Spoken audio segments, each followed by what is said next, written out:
What I realized though is that most of my criteria for hiring were the same. It was just adding, and you got to be really good at understanding people, the people function. So intellectual curiosity, intrinsic motivation, curiosity, and empathy were all the same things. And so I ran some of my standard questions I used in an interview. I used the same ones. It's just now I had to ask also about like testing that intellectual athleticism and around a skill set to actually like do this thing. So people, whether it's people or something else, what I learned was to make sure I'm finding well-rounded people versus like focusing too much on. We all have had that person who works at a company who sucks, but they're so good at their job that everyone's like, well, you got to deal with so-and-so because they're crushing it, you know? Right. And I think what I learned was don't do that.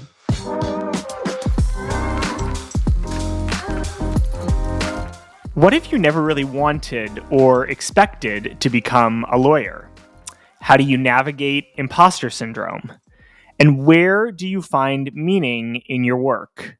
Today, we are joined on the abstract by Ryan Nier, General Counsel, Chief Compliance Officer, and Head of People at Nova Credit, a credit infrastructure and analytics company that helps businesses grow more responsibly by harnessing alternative credit data. Ryan is also the producer of his own forthcoming podcast, Florida Gold, which I'm excited to hear about, and I'm excited for its release. Before Nova, he was general counsel of a couple of other companies in the fintech space. He started his in-house career at Capital One. Maybe you have their credit cards after spending time living and working for Paul Hastings in San Francisco, in Korea, and in China. And before becoming a lawyer, Ryan was actually a software engineer. He still likes to code a bit. We've chatted about how he's built a sort of do-it-yourself CLM for prior companies that he's been a lawyer at. Don't worry, we won't talk all about how you can build your own CLM on this podcast, but I think it's kind of a fun and different skill set and experience than most folks who've been on. So Ryan, thanks so much for joining me for this episode of The Abstract. Thanks for having me. Okay. Let's start with your time as a software engineer. I'm really curious about that. That's sort of a different experience than a lot of guests have had here, working as not just with coders, giving them advice, but as a coder yourself. Yeah, it started, I was in like the mid 80s. I was a little kid and I got really curious about computers and I went to a flea market and I bought an old computer. And I took it home and I realized that we couldn't afford to either have internet through AOL or to get any software for it. So I bought a book on coding that I found. And I was like, let me learn how to make something. So I can say this now. I created both an AOL fake account creator and like my own very terrible word processing and security software. The word processor was not very good. But it was your my own word processor. Yeah, I mean, I cool. built something, a visual. You couldn't print, like it didn't have it. No one could accept your doc format, but I could write my little things in there. And then from there, I was sort of I don't know, like a white hat hacker. I never did anything bad, but I definitely tried to explore what I was capable of or what I could code and do. So I did that, and then when I went to college, I had this moment where I just wasn't doing very well financially and I needed an out really quickly. And I thought, well, I'm a programmer, like I could code. And so I started at a startup in like 1998, I think. Huh. What was the startup? Startup is a startup called Blue Tie out of Rochester, New York. And what's really funny about it is it was the goal was to, at the time, companies had like Microsoft Exchange server. You basically had to host everything locally. So there was no cloud at the time. So you'd have like Microsoft Exchange so that you could run email in your company. And so you had to have an IT department that ran, even your 10-person company. So we had this B2B idea, which was to create this software that would take all the stuff that existed locally and just put it in the cloud. So we had calendar, email, secure file send, and what was the other one? There was one other thing. So essentially Google Apps, but in 1998. And just really interesting idea. I mean, it wasn't my idea, so credit the folks who had it. But just, I don't know. Could have been big, but I don't think we marketed it well. Satya didn't buy the company or wasn't thinking cloud at the time, or It's crazy to talk about now that it's, yeah, like, been created, because one of the things I was working on at the time was how 2 people could edit the same document at the same time, because that was unheard of in 1998, and I was trying to find a sure, way to do it, because my project was both, file or part of file sharing, and then the calendar app was the thing that I made. So anyway, hmm, so I was trying to figure it out, and then for years later to have Google build this thing, I mean, much better than we right, did. But it's funny to think back and think we were trying to sell it to small businesses, because that hmm, was really the reason it probably wasn't huge. Was like we were trying to sell it. We thought, well, save your $1,500 in Microsoft Exchange and come get it for $12 right. from our company. But we just didn't market it. We didn't mass market it. We weren't thinking about that problem. We were thinking about a different one. So, what led you to decide to want to go to law school then? I mean, if it's because it sounds like maybe you're not having immense financial success, but that's like some success. You're building something, you got a company, you've incorporated, you've got a team. What was it that actually inspired you to almost change career paths again and try something new in the law? It's funny because it seems like the answer would be that I, was inspired to do something else. But actually the answer was to one, I thought I was gonna be a millionaire from this startup I worked at. And what we Uh made huh. was awesome. I was gonna, and like that didn't happen. And then the other one was if I'm honest, I wasn't risky. I was too risk averse. So I Hmm. was going to school for computer science at the time, and I thought, I'm working full time, and I'm like, I had these ideas that I wanted to make, and I didn't have a safety net. I just felt like I couldn't take a Hmm. risk that big, and law school felt safe. And so I did the safe thing. Sure. And then, like many people, you went on to work at a big law firm at Paul Hastings, and I think you told me before you summered somewhere different. I usually brush over people's time at law firms, but I think it's kind of interesting in your story. What was that like being there? Did you enjoy working at a big firm? What did you like and not like about it? I'm curious to hear about that point in time in your life. Yeah. I, so first thing I'll say is like, I am so fortunate. And I thought at the time, I'm so fortunate to be in a position like my family would probably literally kill to have the Hmm. opportunity to go in a beautiful city, to go at a law firm and have no idea what I'm doing and have people pay me that kind of money. And so, like, I have to thank my lucky stars. Like, for any complaints I have about anything, I'm like, I live such a fortunate, life to lucky. I'm so lucky to get to do that. And I think at the time, I knew that I didn't really know what I was doing. And it's, I didn't, no one in my family, I was the first person in my family to go to college. Hmm. Or I thought I was. That's in my podcast later. But but It's I was at teaser. the time, to my knowledge, the first person in my family to go to college, and I I just it was a whirlwind of this place. Like, I didn't know how to behave. I didn't know. I just felt very much like keep to myself and like be just like love. I loved the work. I loved problem solving. I will say, I years later I would go on to interview many people and go to OCI at Michigan, and I interviewed a lot of folks, and it would always ask me like, what's it like working at a law firm? And I said my analogy is always, it's like imagine a jar filled with red and green marbles, and you're going to close your eyes, you're going to reach in that jar, and you're going to pull out a marble. And in some firms, there's a lot of green marbles that are great work, great partners, great Hmm. something, great time of your life, like great opportunity. And some are red, bad partner, a jerk, a bad client that's demanding, a bad case that isn't going to advance your career. And I think Right. every firm is red and green marbles. And you just have some firms have way more greens than others. And I think Paul Hastings had a lot of green marbles. And I was so fortunate to have a few people who I had no idea what I was doing. And they took me under their wing at a time when I didn't even understand that that's not something that law firms do.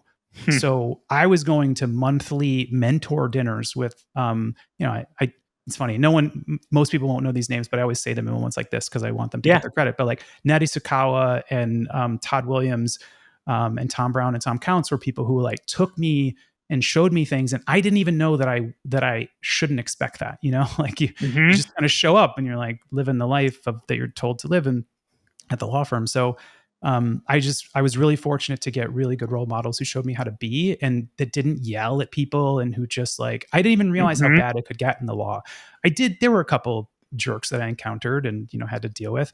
But at least most of my time, I spent 9 years at Paul Hastings, and I would say most of my time there, I really enjoyed. I got to fly all over the world. I was in Korea and Dubai and the UK and China and, just all over. And I'm just really, I think about my family and I'm like, wow, I don't know that they or I would ever have believed that I could grow up and do that.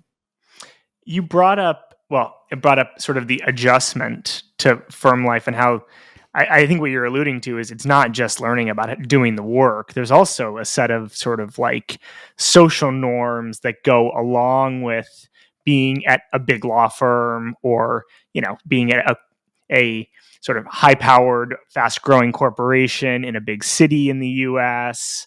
Of any sort, right? Whether it's a law firm or a bank or a company or what have you. And when we were prepping for this, you also brought up the term imposter syndrome, sort of affirmatively, which I thought was interesting, and I wanted to explore that. Do you feel like you had that? Do you feel like you moved beyond that at some point? Did those mentors, names that you think it's important to give credit for that I've forgotten, but will be in the record of this podcast, right? Did they help you move beyond that? I just want to explore this a little bit because not many of my guests bring up that sort of feeling or sense. Yeah, I mean, so when I moved to San Francisco, I didn't even have a job. I was chasing a girl, and I didn't have this job, and I interviewed at Paul Hastings thinking that I was interviewing for an employment law job. And it was midway through the interview with Ned where it became obvious that, at this time, this was like 2005. So, I was responding like a newspaper ad or something. He came out in the interview. This is not an employment thing. I acted cool, or maybe at the time, and I was like, "Oh, of course." In my head, I was like, "Oh shit, this is not employment law." I didn't even know what employment law really was, and so it was litigation. This is a litigation job, and I was like, "Okay." And they mentioned they had this big case that could be its own podcast. Like he didn't mention it by name because it was secret at the time, but he told me about this case they wanted me on because I was a software developer in the past, and this case was going to hinge on software development.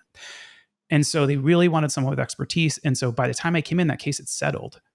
But I came in and they're like, "Just kidding." And my first project was 100 bankers' boxes of documents, mostly in Chinese, that were dumped after an appeal where the client had fired their law firm and hired us.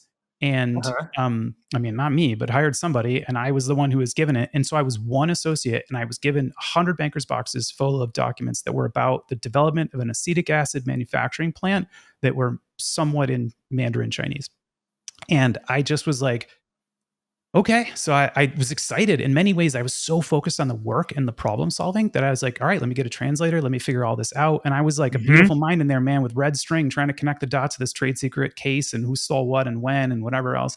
And anyway, I did, when I would stop to think, I was so scared because I didn't even want to be a lawyer. The reason, I applied to be in the FBI after law school. I wanted to be a screenwriter. I would move to LA for a while. Really? I was trying to do anything in some ways. It wasn't that I was scared of the law necessarily, but I thought, I don't know if this is my passion. So I applied at the FBI, and it was only, I'd been working at Paul Hastings for a couple of months, and the FBI got in contact with me, and they were like, "Hey, are you interested?" And I was like, "You never got," like, I was like, "Wait, what?" And they had sent my materials to San Diego instead of San Francisco. And I guess the San Diego FBI regional office was trying to get a hold of me, and I didn't live there. So anyway, I at that point was like, all right, I'm staying at Paul Hastings because this is I got a bonus to come here. I don't want to claw back. Like, I guess I got to do this. And I have this memory of going to a partner's house for a poker tournament. I grew up on a farm. Like, I grew up when I was early in my life, upstate New York for half my life, half my childhood. And the other half was in rural Florida. And so I didn't know, I'd never tasted wine. I didn't, I didn't know anything. And so I was at this party, and someone handed me what I've come to learn now is a tamale. And I just put that bad boy right in my mouth. And with the husk, I had no idea. And two people looked at me. It's funny in retrospect. It's so funny. It's so funny. And two people looked at me, and they assumed, I think, that I was being funny.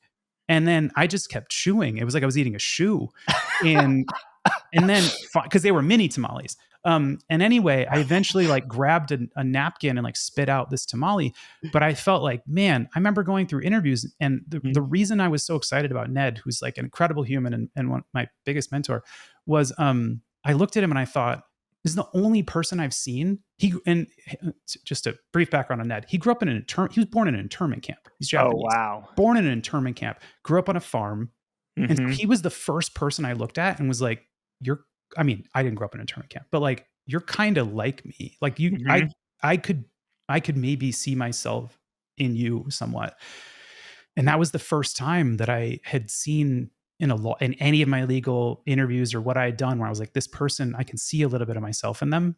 Mm-hmm. And so in this moment, I think with the tamale and everything else, I definitely had this imposter syndrome. I mean, I had it all throughout my career, but I just focused. I think I just did a lot of heads down, focus on the problem, Mm-hmm. and just solving whatever problem was ahead of me, and paying off my crazy bills, and like just moving one foot right in front of the other. That I never, when I came up to breathe and looked around though, I was like, man, I don't know half of what these people are talking about. I didn't, I remember they gave me a whatever Kate Spade's brother, Jack Spade, they gave me a Jack Spade bag, Oh, and I yeah. I remember those. immediately sold it because I was like, I don't need this. Like, why? I got like $160 for it, and I was so excited because I was just like, I don't need a fancy bag. I need money.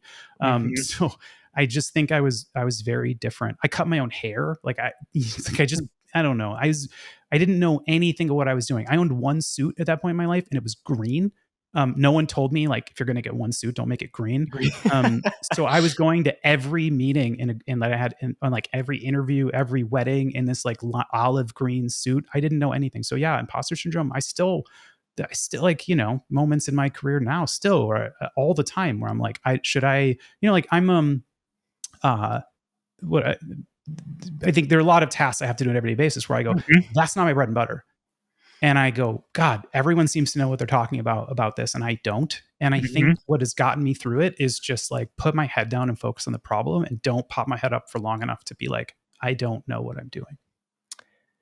Does it inform that experience the way you had to learn not just how to solve problems or read a brief or write a really good brief or what have you, but also navigate the sort of different life that a lot of other folks grew up with that you're surrounded by?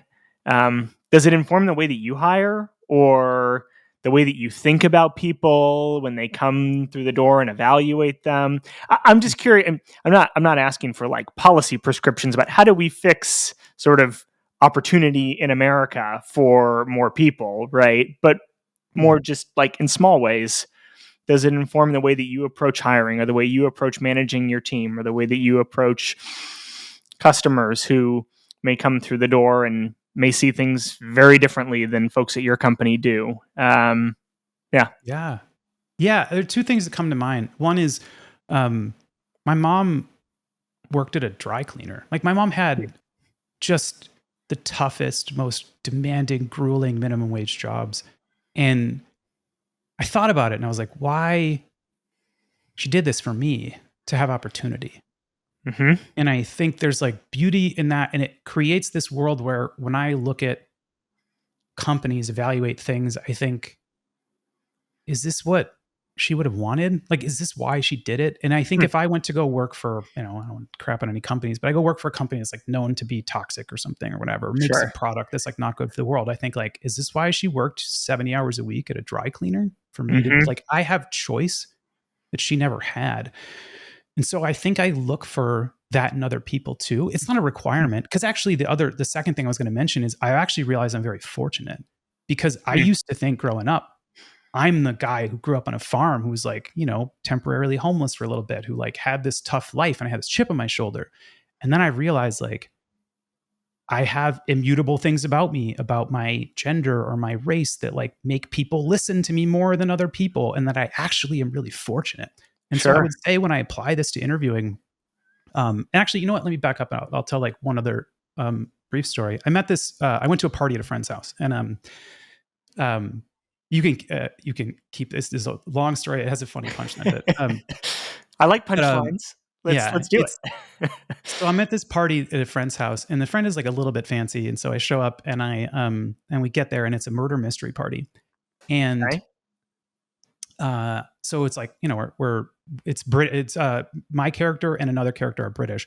Anyway, I get there, and it's like I think 8 people, and I know 7 of them, and there's one guy there. He's dressed in this like sort of fancy. He almost looks like someone who would charge you like $72 for Manhattan or something. Like that's the kind of suit he's wearing, right? And like a mixologist, Yeah. and Got some tails or something like yeah, that. exactly, and like a pocket watch or something. And so anyway, he's there, and first thought I had was like, did she hire a bartender? And because, you know, people do that for parties Yeah. sometimes. But I was like, there's only 8 of us here. Anyway, I realized that she says, oh, it's a friend of mine, and I was like, oh, okay. She goes, he works with me, and I was like, oh, he works at she supports she works for private equity. So I was like, oh, works for private equity. So anyway, he does this incredible British accent. He nails it, right? Just like posh British. And he does it. He commits the whole party. He's committing. And I immediately am like, I like this guy. Like Yeah. he's funny and he's in it, and he's not like daunted by this new group of people that he doesn't know. He's like in it, Mhm. and he's just like, he's, you know, the thing about a murder mystery is like you could ruin it if you're like weird about it, or you're not into it. Sure. One person could ruin it, but one person can also up level it. And he's doing that. Anyway, we do the whole thing. I'm so impressed by him. And at the end, I'm just about to leave, and I'm talking to him, and I don't know how it comes up, but you know, he mentions, I'm like, how do you know my friend? And he explains it. And then it turns out the story is that he knows her because she met him at a party, and she was like, hey, she felt like he had a really interesting life story, and she thought, I would love to kind of, you know, help you and like mentor you. So why Mhm. don't you come work with me? He's in law school. So Huh. then I ask him some questions, and it turns out our stories are really similar about how we grew up and what we had gone through. And I Mhm. ended up staying for like an hour. I'm like, you know, waving off my wife, being like, yeah. You know, we're gonna like, hold on. And I know we got to go, but hold on.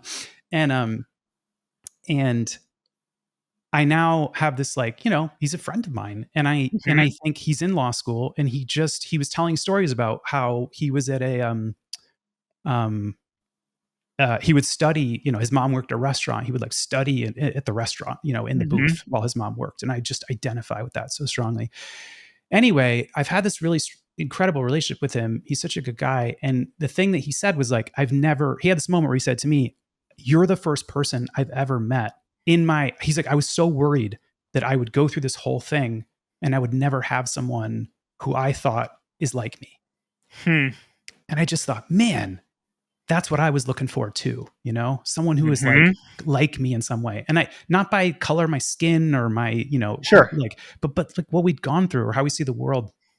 And so I think when I hire, you know, it's not about the law school that you went to. It's not about, you know, your pedigree. I mean, don't get me wrong. Like, you know, law school is nice to have. Sure. But it's not about that. It's about all of these other things. And so I look for intellectual athleticism and like grit. Like, why do you do what you do? Is it come from inside or outside? Mhm. And are you curious? Like these types of things that are more, I think, less about what you manifest on a resume and more about like who you are as a person.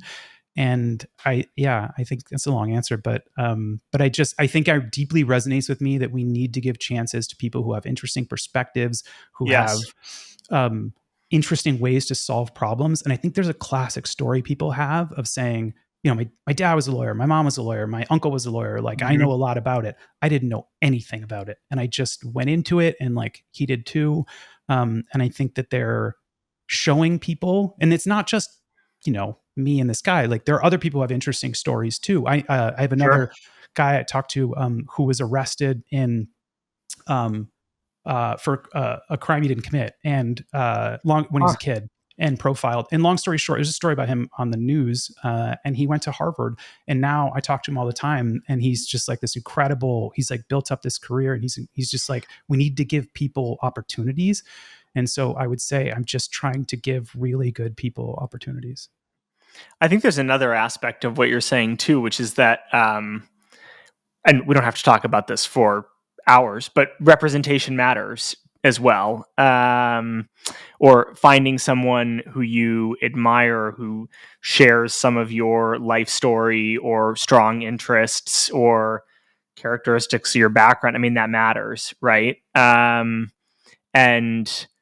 it's hard to put that into effect at a company or put that into effect in policy because it can become controversial.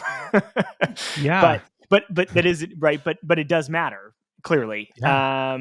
for you and for a lot of others. If you don't see anybody who looks like you in the C-suite or who grew up in circumstances at all like you in the C-suite, or if everybody in the C-suite went to Harvard, if you didn't go to Harvard, you probably don't think you're going to belong there. Yeah. And a total 100%. The thing I think about too is like, I have this chip on my shoulder, and then I think, I don't know, how many female partners are there? Right. I don't have the stats in front of me. Right. It's getting Sure. better. But Yes. I think the proportion, I might be getting this wrong, but I think the proportion was something like there was equal split of women and men in law school. And then if you look at success after that, like partnership or whatever, it's like, I don't remember the numbers exactly, but it's not good. Mm-hmm. And I think I had this moment where I was like, oh man,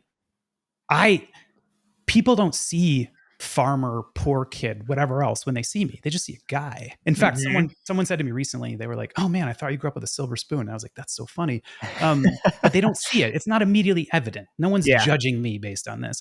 And I think for a lot of people where it is evident and they are judging, that sucks. Sorry. And And so yeah, and go ahead. and just before I lose the thought, I mean, representation matters intrinsically, right? But it also matters. I think what you're alluding to too here is it matters because otherwise you leave a lot of talent out there, like on the table or on the cutting room floor. There's a lot of talent that gets wasted, right? Like that's another reason why this really matters. Yeah, and I'll give you a silly example. I didn't know how to write like a lawyer. I Yeah. didn't, or even I hand wrote my college application essays.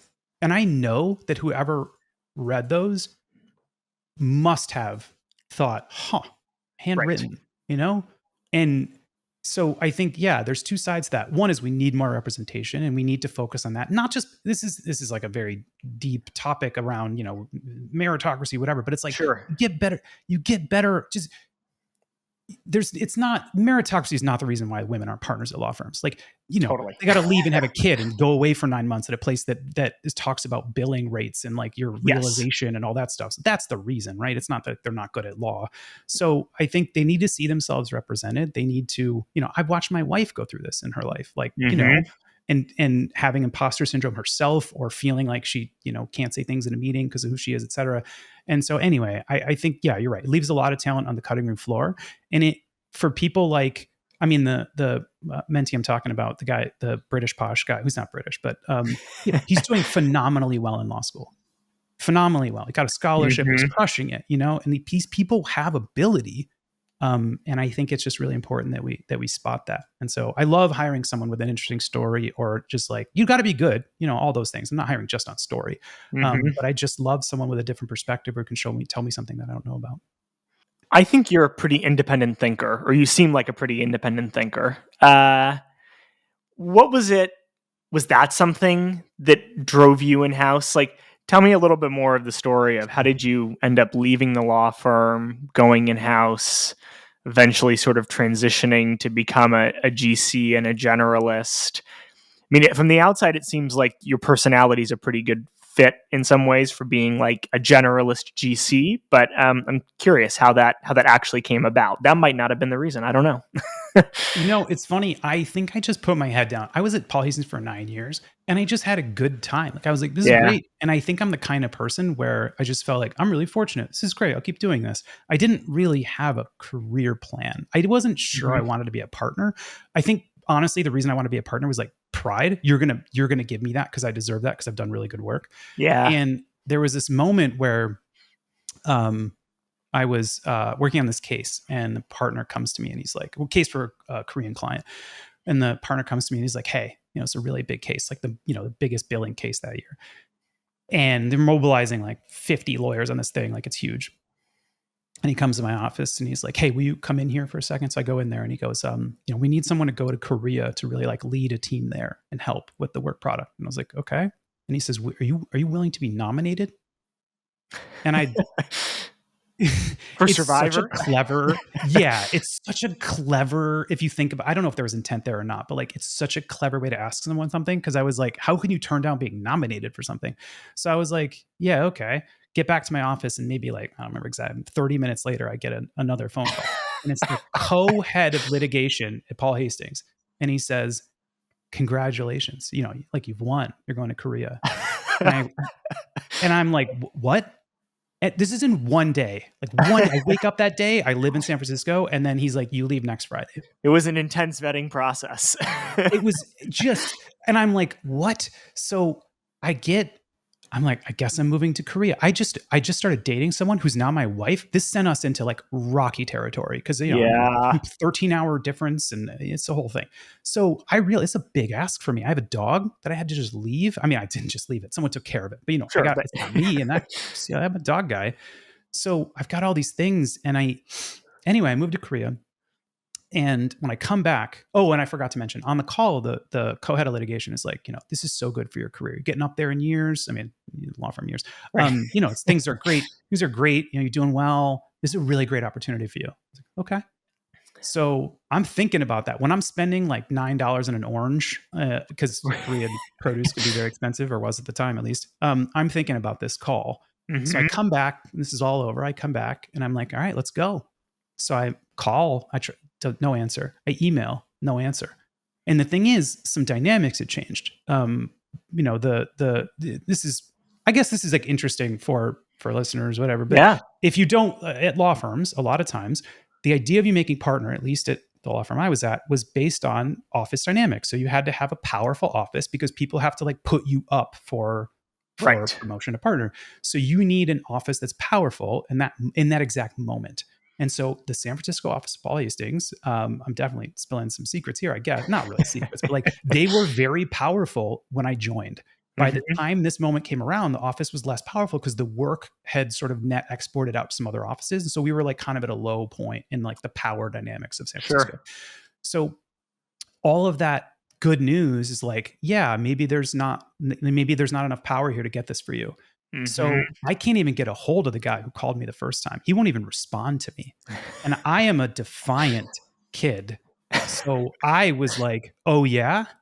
And I just lost my shit and was like, let's go then. So a partner had come to me in my office and he had said like, hey, there's this role at Capital One and I really think you'd like it. And the thing about, you probably know this, but like at a law firm, a lot of times when they come to you and say that means like you need to get out. So I asked and I said, like, to be clear, is this an offer I can't refuse? And the partner was like, no, I just like think you'd be a great fit. And it turns out I've known this partner now for many years. And he's like been my champion. He's like an incredible guy. And so I interviewed being like, all right, kind of F Paul Hastings, like, let me feel this out. So I interviewed and I was like, whoa, I actually really like this job. And I kind of in some ways wanted to get closer to product. So I thought, okay. And I took it and I didn't look back. And I think it was, I had my own startup kind of at the time. Like I knew I wanted to get deeper into product, but I think there's just something about me of feeling like fortunate to be happy that in those moments when I am happy, I don't want to change it. And so I think I just for so long just like kept my head down. And when I popped up due to anger, I was like, oh, okay. Yeah. You know what? I should leave anyway. And now looking back on it, I still loved my time there. I probably could have left 2 years earlier. Maybe would have been better for my career or something, but I can't really fault myself too much for that. Cause I was happy. I was like, this is working out for me. Was there a point in time then where you thought to yourself, hey, I really want to become a GC? Or was it more about getting in deeper into product and knowing that, I mean, Capital One, I don't know how the organization is structured, but it's a huge company, right? So if you go and you join your typical Series B, Series D, whatever it is, startup in the Bay Area, you're going to have a lot more autonomy and also a lot more responsibility, no matter what role you're in. I'm curious what it was that motivated you to make the jump to GC, and also if you thought that was a hard leap to make. Yeah, when I interviewed at Capital One, my boss said to me, if you work this job for 5 years, you could be a GC. You work here for 5 years to be a GC. And the craziest thing is, I left that job exactly 5 years to the day, not intentionally. It's just how it worked out, and went to go be a GC. And the the job was I was what they call Capital One a business counsel, which is basically like a product counsel, but you're responsible for most areas of law um, that are not like sort of inward facing. They're like regulatory stuff. So you don't do like employment matters, but you do a Sure. lot of the other stuff. So it was kind of like a mini GC. That's what they pitched it to me as, and it was. And it was awesome. I loved my time at Capital One. Shout out Capital One. And but I just got to this point. I was representing one of my areas I represented was the incubator that Capital One had, and it was so cool. They put like $1 billion into this idea of building the future of banking. They wanted to hire a bunch of startup-y people, and so I helped them. So I supported them. I was their only lawyer. Oh well, I would go work with other lawyers, but I was the representative. Yeah, that's And cool. long story short, it was an amazing job. I loved it. But in that, I thought like we had someone who I grew really close to, who's now a friend of mine, was on the business side, and he was a startup guy who'd formed his own company before this. And I can't say what the idea was because it never really saw the light of day. So what I'll say is it was an idea that he had to build, where he built this thing and he went into a meeting and he showed in pitching this to a customer, a big institutional customer. The customer was like, "I will pay you $100,000 for that PDF." So when someone is willing to pay you $100,000 for a PDF that you made of some data, and by the way, the data is like, it's anonymized data. You had something. I was so psyched about this product. So psyched. I was like, this is so. I was in it with him. I'm like, we're doing this, and then it got killed, and it got killed for like classic bank reasons of like, I don't know, reputation or something. And I'm like, reputation? What do you mean? This is anonymized data. And they're just like, yeah, but it feels reputation-y, which is, if you're at a bank right now, you're nodding along with me being like, that drives you crazy. And so anyway, they didn't make it.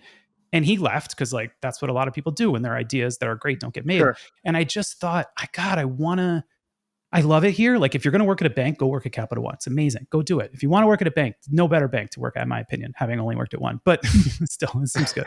But I will say that I wanted to be closer to something that made a difference in the world. Capital One does make a difference, but not in a big macro machiney way, not in like a small way. And so the same guy, weirdly, who had come in my office at Paul Hastings and said, "Do you want to take this job at Capital, or do you want to interview for this job at Capital One?" saw me in an airport, or no, on the way to court or something. I don't know, somewhere. I forget. Conference. We were at a conference, and he said, "Hey, did you get my email?" And I was like, "No." He goes, "Oh yeah, I got an email."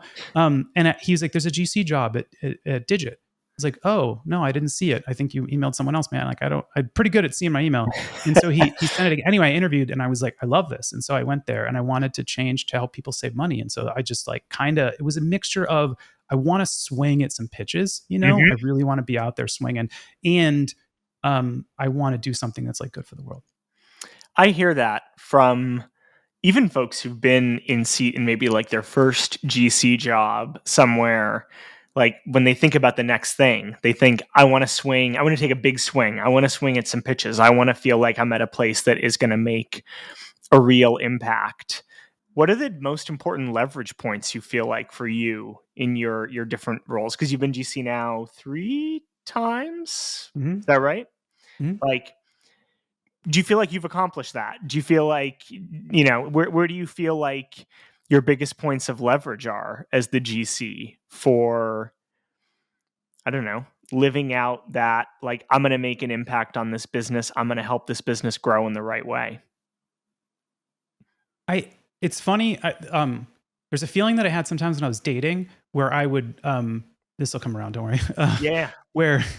Where you talk to someone and they give you credit for something. They'd be like, "Wow, you like walked me home and didn't try to like make it weird." And I'm like, "What?" And you just realize the bar is so low sometimes for people that you're like, "Oh, that impressed you?" Like that is just like what I view as being a normal human. I think lawyers are like generally it's being a great business person as a lawyer is not necessarily like a lawyer's skill set. And so I think there are things that sometimes that I think I'm just acting like someone who didn't grow up dreaming of being a lawyer. Like I think I just treat problems like problems and not lawyer specific. Like I'm not out there saying like, "Oh, you haven't read the latest Supreme Court opinion on this, haven't you? Have you?" And so I think I just wasn't inherently a no person. Like I wanted products to get made. And so the bar was, people hearing that I really wanted products to get made. I remember interviewing for the Digit job, and I talked to the head of product, and he asked me a question, and we excitedly whiteboarded it. This was back in the days of like in person, but like we're Mm-hmm. sitting there like whiteboarding this problem. And my understanding later is he told me that he was like banging the drum for me because he's like, we need someone who's excited to whiteboard something with me. And Huh. that's the guy. And so I think now the way that I look at my career and the impact that I've had is I don't think about, I think I need to meet a bar of doing something good for the world, but I don't have Mm-hmm. to. My mom, this is she passed away, which is sad, but it's okay. Mm-hmm. But she died penniless, but she left a huge impact on the world, not because she made some open AI thing, but because like people showed up at her funeral whose lives were changed by her. And that's how I Mm-hmm. think about my job. I don't want to work at a job that does something bad. I want to work at a job that does something good. Right now, I work at Nova Credit, and Nova Credit makes getting access to the financial system easier for people without credit, which is often immigrants Mm-hmm. or newcomers, or people even new to credit, which is another Sure. like I was, who didn't have any idea how to work in the credit, how to exist in the credit system when I joined the workforce. So I'm making a difference. But I think also it's about the people's lives who both are customers, or consumers who use our products, and the people I work with. Like I want them the same way my boss said to me, "You could be a GC in 5 years." I want to do that for other people. And Yeah. so I did that when I joined Digit for my first hire at Digit. She said she wanted to be a GC someday, and I was like, okay. So worked with her on that, and the first job we got acquired. She left, and she went to go be a GC, and I Mm-hmm. just felt like hell yeah, like that's the real stuff right there. Like that's the thing that matters. And I think especially since my mom passed, like I'm really focused on the things that matter, and I think my opinion of what matters has changed a bit since then. Sure. I had one guest on, was the GC at Solar City, then at Marquetta. We talked about his coaching tree, his like GC coaching tree a lot. And I really Yeah, liked that analogy. yeah, um, and and part of the thrust of that question, I guess, which was not in the script, by the way, for those listening, so I threw Ryan a curveball, was you are also head of people now. And mhm, so, if you think about like leverage and making impact on the things that you care about, and I'm also curious why you decided to take on the people function as well, and if you felt like that was an important piece of the puzzle that you didn't have, just as GC, or if you felt like that was, crucial to helping set the culture for the business or the tone for the business. Why'd you want to take yeah. that on too? I think it's some way. So at one of the startup I was at, I always have a little bit of imposter syndrome, even on the business side, because I'm the lawyer in the room. So if I'm in an exec meeting and someone's talking about Sure. some product thing, and I'm like, "What if we X?" There's always a part of my brain that's like, "Dude, you don't know. What do you know? You don't make products right now. Like, what are you doing?" And I still try to find a way to present what I think could be valuable. But there's a little bit of that imposter syndrome. So I had this person come on, first head of people, I think, yeah, at a company I was at, and um, first thing he said to me was like, when I joined, or no, not for later, he said, the first thing I thought when I joined was, why are we hiring me when Ryan should be the head of people? Hmm. And it was such a kind thing to say. And I thought like, oh, he's being kind. But then I thought about it. I asked him, I was like, did you really believe it? He's like, yeah. And I said, why? And he walked me through, and I was like, huh. And so I thought about it. I was like, you know what? I do long for having more business impact and doing more things. And I tell you right now, if I'm pretty sure if being a lawyer meant working at a law firm, I wouldn't be a lawyer right now. Like Sure. basically like my trend line has been much more toward the product side and the business side. And so I just thought, what's the next step there? And I thought being kind of like a COO thing. I'm not the COO, but like Sure. being like a COO. Um, and so anyway, I when I was looking at a role, it was a perfect dovetail because they were looking for someone to manage that function as well. And one of the Huh. things I said when I joined was, I know a lot of lawyers represent other groups. I just want to make really clear, if I do this, I'm doing it. Like I'm not going to half-ass manage a department where I like oversee them, but not really. Like I'm going to Right. be this. And to be clear, I don't have the skill set to be a true right now like head of people. Like I Mhm. hired a lieutenant, and she is incredible, and I give all any success that I've had there is because she has supported me. And I Mhm. think my thing is I can make her work better, but she is the reason that I'm successful at that. But I'm learning it. And so I've taken on a few different departments now, and that is my thing. If I can make someone better, and that's a really hard thing to do, to hire someone to in an area you're not an expert in to Yes. help you. And I have to give a shout out to Tech GC too, because I went Mhm. there for one of their things, and I sat at a table and there was a group that was talking about managing other functions. I went to one of the round tables on being a COO, and I Yeah. asked people, like, I asked for advice and like, how do you do it? And one person said, it's just all about my lieutenant. I forgot who it was now, so shout out to that person. But anyway, it was something for me where I thought, okay, like, I can try to do this. And so I don't sit here and think I get now on LinkedIn, because they're through their algorithm. They're like, new head of people job you might be interested in. I'm like, you got the wrong guy. I'm not like right now. I'm not going to step up and be like, I am the head of people. But like for Nova Credit, I'm a good, I have incredible support, but we have a Mhm. wonderful, exceptional people team, and I think we're crushing it. And so I'm proud of that. Has that experience of being responsible, not in an interim capacity, being responsible for the people function, being in there working with them on it day to day, has it changed anything about the way that you manage or build your own legal team? Hmm. Yeah, I think being the head of other departments gives you a glimpse into the skill set that it takes to do that thing. And they're actually, what's weird is like um when I hired my director of people, um I was nervous because hiring a role that you don't know how to do is like one of the hardest things to do, in my opinion. So I really went back into I actually worked with one of our investors to get someone who's like an expert in HR, their HR person, and to like help me on the process and to even interview some people. And what I realized though is that the most of my criteria for hiring were the same. It was just Hmm. adding, and you got to be really good at understanding people, the people function. So intellectual curiosity, Yeah. intrinsic motivation, curiosity, and empathy were all the same things. And so I ran some of my standard questions I use in an interview. I use the same Mhm. ones. It's just now I had to ask also about like testing that intellectual athleticism and around a skill set to actually like do this thing. So people, whether it's people or something else, what I learned was um, to make sure I'm finding well-rounded people, Mhm. versus like focusing too much on. We all have had that person who works at a company who sucks, but they're so good at their job that everyone's like, well, you got to deal with so and so because they're crushing it, Right. And I think what I learned was don't do that. Yeah. Yeah. Um, okay. Switching gears, I want to ask you about your podcast before we do sort of traditional closing questions and wrap up. Tell us about your podcast and where it came from, and you've really committed to it too. It sounds like, at least from our conversation, this isn't you know, hey, I sat down and like recorded my thoughts for an hour 3 times and I'm calling it a podcast. Yeah, I've put a lot of time into it. It starts off on that same sad note, which is my mom passed away 2.5 years ago. Hmm. And a little bit of very brief backstory. I didn't. My dad. I lived with my dad when I was like 2 to 15, and I would spend the summers with my mom.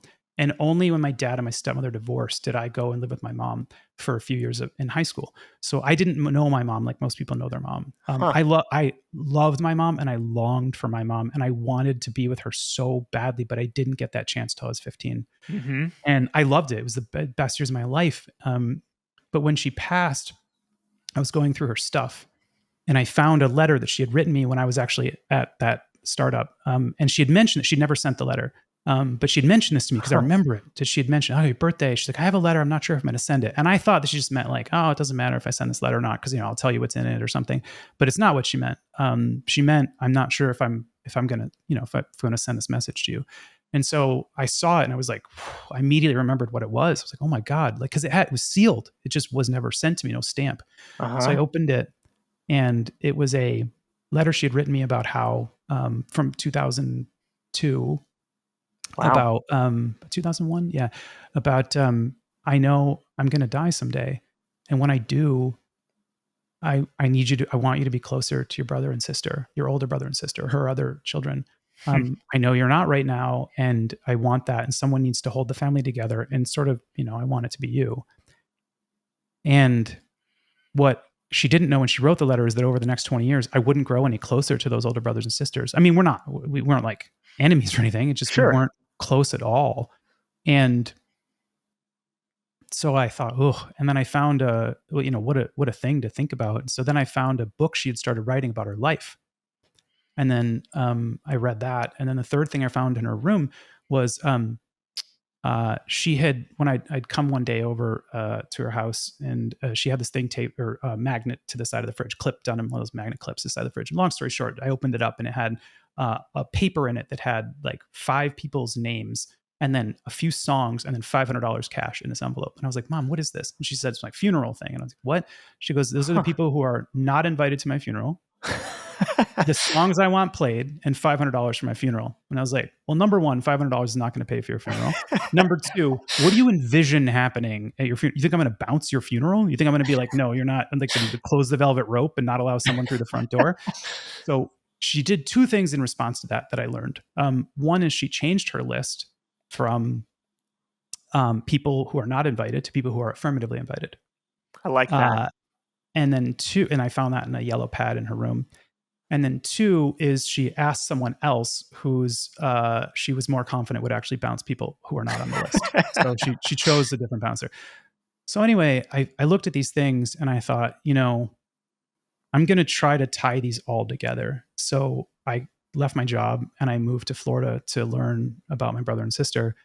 And I dragged a ton of recording gear.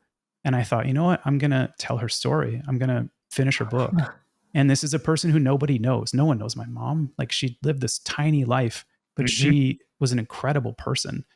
And she lived this life of, I can't, there's just so much to it. And but what I'll say is, so the hook here is in the process, a few nights after my mom died, or the night of her memorial, I was on the porch and my brother and I are not close, or we're not close. And, he says to me on the porch, he's like, I'm crying. And he says, he's trying to bond with me. And he's like, and I said, I feel regret. I feel like I left Florida. Like, I had this opportunity to live with this woman who meant so much to me. And I left to go to college. And he sort of like, waved that thought aside. And he said, I was in prison for 10 years. How do you think I feel? And I knew he had gone to prison, but for the first time ever, I asked him why. And he told me this long story that we can't go into fully now, but let's just say that at the about my mom, like, kind of as an accomplice after the fact, and like all of this stuff. And so at the end of it, I said, he talked about what he stole, and it's a wild story, but he talked about what he stole. And at the end of it, he listed what he did with all the stuff he stole. But there was one thing that he didn't list. And I said, hey, what happened to the gold? And he goes, oh, I buried it. I was like, you buried it? He's like, yeah. What? And he goes, yeah, I just didn't want to, I couldn't get it out of the safe. And I didn't want to get caught with it. So I buried it. So I said, hold on. So I said, where did you bury it? And he said he was at a friend's house, and he just like got on his motorcycle and drove. And I was like, okay. So I said, pull up Google Maps, and I'm following along on Google Maps. And he's like, I did this and this and this. And then I turn it to satellite view and I see, and I go, wait, is this it? And I turn and show it to him. And he goes, oh yeah, that's it. And it's not developed. There's houses like nearby, but it's a woods. And so I paused and I said, Sean, do you want to go dig up this gold and give it back to the people you stole it from? And he was like, okay. So it took me a long time. I've investigated like crazy. And I set out across the US interviewing every person on my mom's funeral list. Wow. And just asking them about her life and what she did. And I found, let me just say, there are like mobster bombings, people being cut in half. The FBI was involved, fleeing the States, people, drug traffic. Like, it's a crazy life. And the crazy part about it is before she died, she was in the hospital, and she grabbed my hand and she said, I have secrets, Ryan, secrets. And I said, Mom, don't worry about it right now. And she died before I got a chance to get to them. And so this is me getting to them. When and where can we stream it? Well, I'm not kidding when I say it's been probably, I don't know, I've lost track now. It's got to be 1,200 hours of work. I mean, it's just like Wow. I've done hundreds of hours of interviews, and I did it documentary style, which I probably didn't need to do right now since there's a podcast. But I Cool. have just like all of this footage, and so I'm hoping by the end of the year to get it done. I work on it pretty much almost every night. And it's been like a labor of love, and I've really just enjoyed getting closer to my mom and finding out. I mean, I, what's crazy about it is the story is wild, and I feel such a responsibility to tell it because the one thing that I mentioned before is I wanted to be a screenwriter, and there's a part of me that's like the ability to use that thing that I gave up on to sort of tell my Yeah. mom's story is like the most impactful thing I could have ever done with it, and so it's really given me like a new lease on on I don't know, life or career or something to get a chance to do this. Awesome. I, for one, am excited to hear when it comes out later Florida this year, Gold. whenever it comes out. Available where all fine podcasts are downloaded, hopefully by the end of 2025. Cool. All right. Before we wrap up, I've got a few traditional closing questions that I think are kind of fun that I ask all my guests. The first Hit one me. is, what's your favorite part of your day to day? Um, I think I like solving people problems now. There was a moment I used to just I will shorten this story. I'm so prone to long stories. I was They're good for when I left podcasts. Paul Hastings. I know. Hopefully, you can edit this down. A long story short, I was at Paul Hastings and I wrote this brief that no one wanted to take because it was a loser of an argument, kind of. And I wrote the hell out of it, and we won. And everyone, I mean, the appellate lawyers were like, "Good job." Which, if an appellate lawyer tells you wrote something well, it means like you really wrote it well. And I was like on cloud nine. I felt like Rudy getting carried out of a stadium and people's shoulders. And then I realized the lawyers will understand, the litigators will understand this, but it was an opposition to a motion to stay. So essentially, what we were saying was like have the trial faster, which courts don't like to do. Okay. And so the court said like, you get it faster, Ryan, you win. And I should credit, I worked with two other lawyers who did great work on it, but we won, and it was such a big moment. And then I thought about it, and I was like, the trial happened, and we lost. And I was like, great. I made it happen faster. And I'm like, my crowning literary achievement is writing a thing that got us to lose faster. We won on appeal though, so hooray. But anyway, then I think about this moment that I had with with an employee who I had to have a really tough people conversation with. They had a disagreement with someone, and I thought that they were wrong, and I told them they were wrong.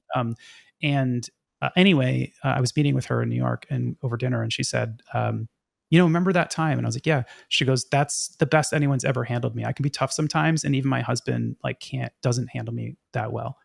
And I was just Wow. like, huh. And so I think to me, that is the essence, like solving a people problem or giving something, either whether it's, in the negative of like having to deal with something, or in the positive of helping someone achieve something that they thought they couldn't do or that they wouldn't be able to or something. Like that's the good stuff.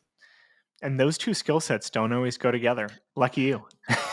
Yeah, I'm very thankful. Okay, it's not quite the opposite. I think it's funnier. A professional pet peeve that you have. Okay, I'll tell you right now, it used to be if you didn't Google something before we talked. It used to be if you didn't put in the work to Google this before we talked, why are we doing this? Like, do the work, do the pre-work, right? And now it's I know some people are going to hate this, but now it's like we have Claude at art. So like whatever one you use. But like I'm like, did you Claude this? I don't know if Claude is a verb now, but it's like, did you test this? If you're not doing that on a problem, and you're coming to someone else to solve it, and look, Claude can be wrong, hallucinating, all this stuff, but it's right a lot of the time, and you can double check how it's right if you know how to.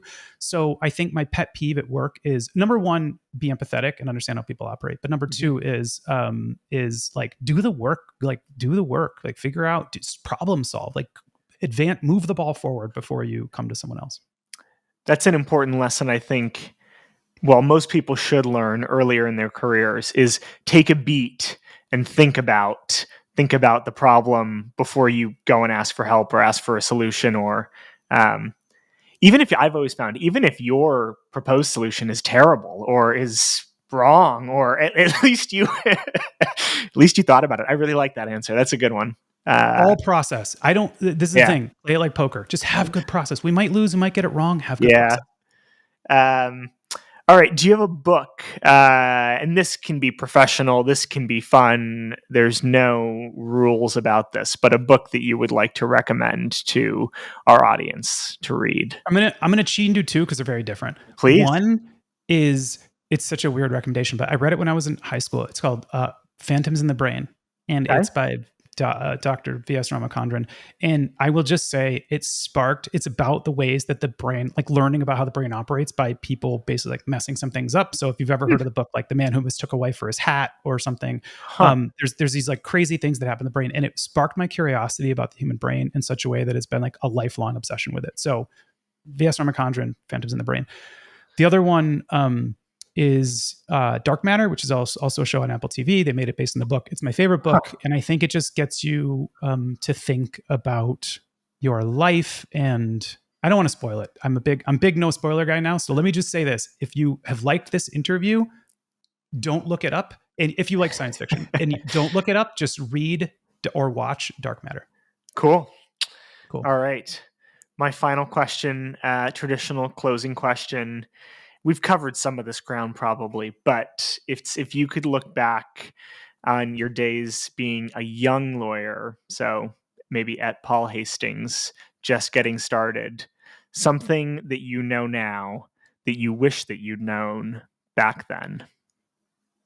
I think that you're safe, that like you're gonna be okay, and that like life will be good. And that, you know, I think so much we get caught up in this idea of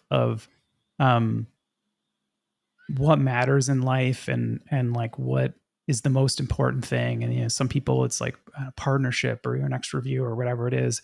Mm-hmm. And I think that for me, part of the reason I stayed for so long was I was happy. You know, credit to the people at Paul Hastings who made that possible for me. Mm-hmm. But I think what I would say to people is like, back up a little bit and just look at like, you know, we are so fortunate to get to do what we get to do. And there are, you know, you can have your complaints, but I work from home. I sit at this desk. I like see my wife. I get up, I stand up, and I see my wife 30 seconds later. And like, I have a great life. And so I would say, even at that age, like I had a great life. So I would say, don't get too caught up in the day to day. Be better, be good, be good at your job, do good work, set boundaries about what you're willing to take and not take, and make sure you preserve your mental health and your happiness, because no job we have you. This is something I mentioned to that the you know non-posh British guy was like, you've made it. I know you're worried about making it because to you making it is the next thing, but you are at a great law school and you made it, man. Your mom's proud of you. Like you made it. Mm-hmm. And so I would say for people,